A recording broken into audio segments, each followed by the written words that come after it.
Repeat কাস্টমাররা যখন বারবার কেক নেন আর কেকের প্রশংসা করেন, আমার কাছে অনেক ভরসা করেন। এই বিষয়গুলো না আসলে অনেক বেশি ভালো লাগে। এই কেকটা ছিল আমার রিপিট কাস্টমারের, কেকটা ছিল 1.5 পাউন্ডের মধ্যে।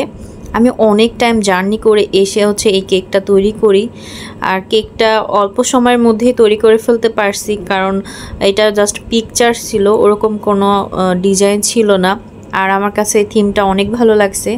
বাট কার্টুনের যে থিমটা, এটা আমি আসলে জানি না এটা কোন কার্টুনের থিম, আপনারা অবশ্যই কমেন্টে জানাবেন। আর আমি সর্বোচ্চ চেষ্টা করছি যতটা সুন্দর করা যায়। আপু আমাদের একদমই রিপিট কাস্টমার, আমাদের থেকে আগেও অনেকবার কেক নিছেন। আপু বলতেছিলেন একদম বেসটা দেওয়ার জন্য। আমাকে জাস্ট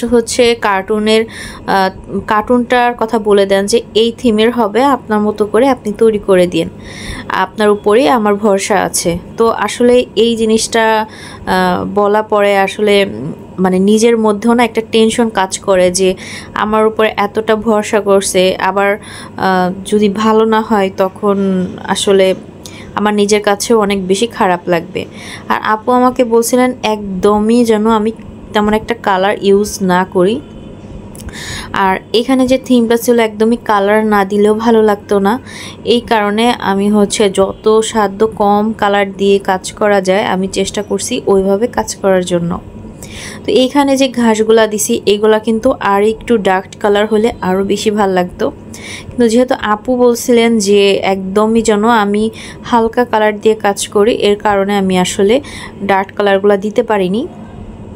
এইটা সেই কার্টুনের থিম, এটা মেবি আরবি কার্টুনের মেবি হইতে পারে, আমি শিওর জানি না, নামটা অবশ্যই আপনারা কমেন্টে কিন্তু জানাবেন। তো এখানে আমি কার্টুনগুলো বসিয়ে দিচ্ছিলাম, আর আগে থেকে আমি ডিসাইড করে রাখছিলাম যে কোন কার্টুনগুলো বসাবো, বাট কোন জায়গায় কোনটা বসাবো এটা আসলে আমি নিজেও জানতাম না। তখন বসানোর সময় একটু ব্রেন খাটায় বসাচ্ছিলাম। আসলে ডিজাইন বা সৌন্দর্য ফুটিয়ে তোলা নিজের উপর ডিপেন্ড করে, নিজে একটু চেষ্টা করলে কিন্তু অবশ্যই সম্ভব। তো কাজের মধ্যে ভুল হবেই, এটাই স্বাভাবিক। যেমন এখানে দেখেন কাজ করতে যে কি একটা ভুল হয়ে গেল, তো ব্যাপার না, এটা হবেই। এইটার মাধ্যমেই আমাদের সৌন্দর্য ফুটিয়ে তুলতে হবে। তো এইটাই ছিল কেকের ফাইনাল লুক। তো কেকটা দেখা পরে একদম মনটাই জুড়ায় গেছে। আমি এখানে কিছু ফন্ডেন্টের ফুলও দিয়ে দিছিলাম। পরবর্তীতে আমার কাছে মনে হচ্ছিল ফুলের মাঝখানে কিছু কালার দিলে মেবি ভালো লাগবে, তখন আমি উপরে কিছু কালারও দিয়ে দিই। আর আপুর কমেন্টটা পাওয়া পরে আমার পুরো আমি মুগ্ধ হয়ে গেছে। আপু আমাকে বলছিলেন যে আমি যতটা আশা করছি তার থেকেও অনেক বেশি ভালো হয়েছে, আলহামদুলিল্লাহ।